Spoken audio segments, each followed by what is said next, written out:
Big boss Malayalam season 7ന്റെ നാളത്തെ promo ഇറങ്ങിയിട്ടുണ്ട്. പ്രധാനമായിട്ടും നാളെ ഒന്നോ രണ്ടോ പേര് ഹൗസിൽ നിന്നും എവിക്റ്റ് ആവാനുള്ള സാധ്യത വളരെ കൂടുതലാണ്.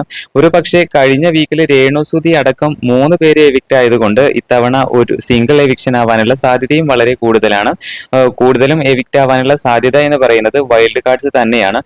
ഒരുപക്ഷേ ലക്ഷ്മിയാകാം, അതല്ല എന്നുണ്ടെങ്കിൽ മസ്താനിയാകാം. കഴിഞ്ഞ വീക്കിൽ മസ്താനി വളരെ മോശം കാര്യങ്ങളാണ് ചെയ്തു കൂട്ടിയത്. പിന്നെ നോക്കുകയാണെങ്കിൽ ലക്ഷ്മി ഈ 2-3 ദിവസങ്ങളിലായിട്ട് നല്ല രീതിയിൽ വെറുപ്പിച്ചുകൊണ്ടിരിക്കുകയാണ്. പിന്നെ ഏകദേശം 13ഓളം പേരാണ് ഇപ്പോൾ നോമിനേഷനിൽ ഉള്ളത്. അപ്പോൾ കൂടുതലും എവിക്റ്റ് ആവാനുള്ള സാധ്യത വൈൽഡ് കാർഡ്സ് തന്നെയാണ്. ലക്ഷ്മിയോ മസ്താനിയോ അല്ലെങ്കിൽ പ്രവീണോ പിന്നെ ഒനിയൽ സാബു അങ്ങനെ കുറച്ച് പേരൊക്കെയാണ് ഇപ്പോൾ പ്രതീക്ഷയിൽ ഇരിക്കുന്നത്. എന്തായാലും നിങ്ങളുടെ അഭിപ്രായം താഴെ കമന്റ് ആയിട്ട് അറിയിക്കുക. ആരായിരിക്കും എവിക്റ്റ് ചെയ്യുക അല്ലെങ്കിൽ ആരാണ് എവിക്റ്റ് ചെയ്ത് പോകേണ്ടത് എന്നുണ്ടെങ്കിൽ ആ മത്സരാർത്ഥിയുടെ പേര് കമന്റ് ചെയ്യണേ.